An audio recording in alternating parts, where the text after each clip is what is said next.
পাউরুটি টোস্টার। তো এখানে দেখেন আমি তরল দুধ ঘন করে জাল করে নিচ্ছি, দেখতেই পারতেছেন। তো এখানে আমি একটা ডিম দিয়ে দিব। তো দেখেন ডিমটা ভালো করে মিশাতে হবে।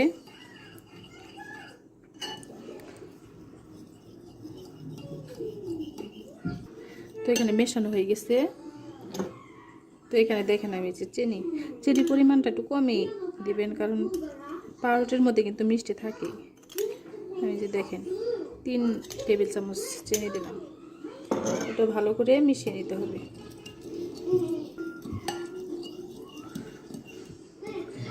প্লিজ যারা আমার রেসিপিগুলো দেখবেন, প্লিজ আমাকে লাইক না দিয়ে যাবেন না। আর আমার রেসিপিগুলো আপনারা পুরাটাই দেখার চেষ্টা করবেন, যদি আমার রেসিপিটা শেখার ইচ্ছা জাগে আপনাদের আমার রান্নাটা। কারণ প্রত্যেকটাই আমি কিন্তু উপকরণ মিশাই, শুরুতে যে মিশাই তা না, তো অনেক কিছু আপনার বাদ পড়তে পারে। তো এটা যে খুব ভালো করে কিন্তু মিশাবেন। 3টে মিশানো হয়েছে। এই যে দেখেন পাউরুটি। তো এটা আমি যে উপর থেকে আস্তে আস্তে করে এইভাবে উঠিয়ে নেব।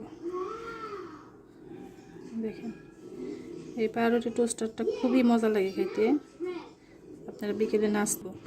এখন দেখেন এটা আমি 4 পিস, বেশি 4 পিস করে এই যে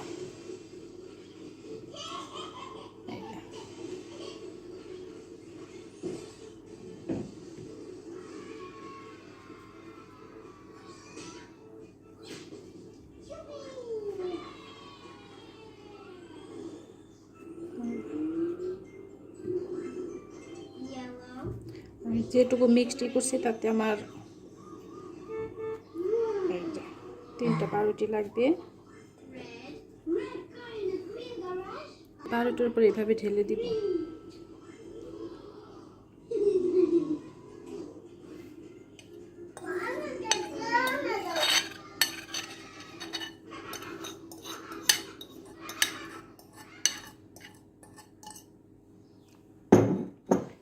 এভাবে ভালো করে এটা ভিজাইতে হবে।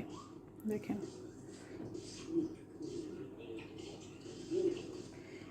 দেখছেন,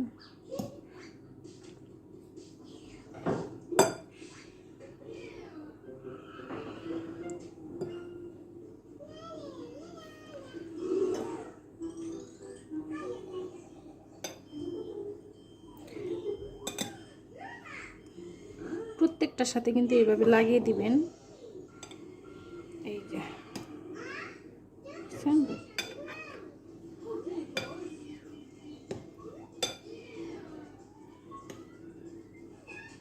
এটা আমি এখন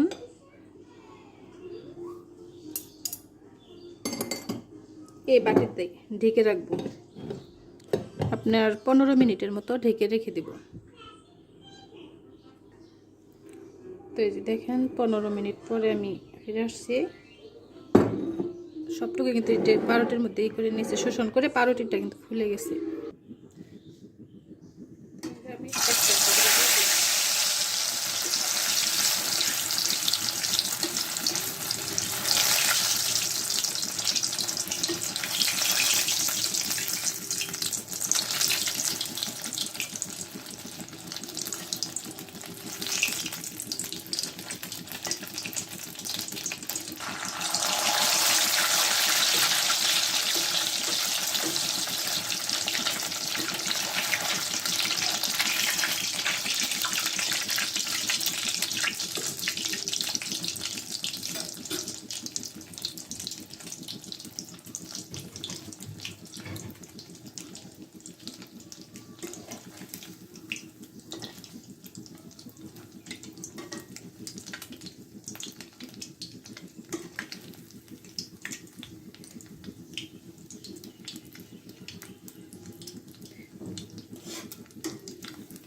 এভাবে আমি প্রত্যেকটাই ভেজে নেব।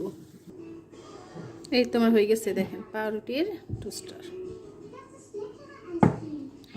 আমি বরাবর আপনাদের সাথে খেয়ে শেয়ার করে দেখাই। দেখেন ভিতরের অবস্থা, আমি জানি না মোবাইলে কেমন লাগতেছে, দেখেন।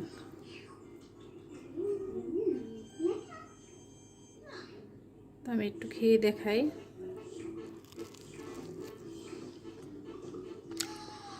এত মজা, বিশেষ করে প্লিজ আমার স্পেশালভাবে আপনাদের উপর আমার রিকোয়েস্ট, এই খাবারটা আপনারা করবেন বা গেস্ট আসলে করে দিবেন। মনে হইতেছে যে ভিতরে আরেকবার খেলাম, রূপ সামলাইতে পারলাম না, আমি আরেকবার। আল্লাহ, মনে হচ্ছে ক্রিমে ভরপুর ভিতরে, এরকম মনে হইতেছে, মনে হচ্ছে পুরো ভিতরটা ক্রিম। তো আমার এই রেসিপিটা আমি আশা করবো অবশ্যই আপনারা বাসায় করবেন, করে আমার অবশ্যই কমেন্টস করে জানাবেন। আর ভালো লাগুক বা না লাগুক আমার লাইক দিবেন। আবার দেখা হবে।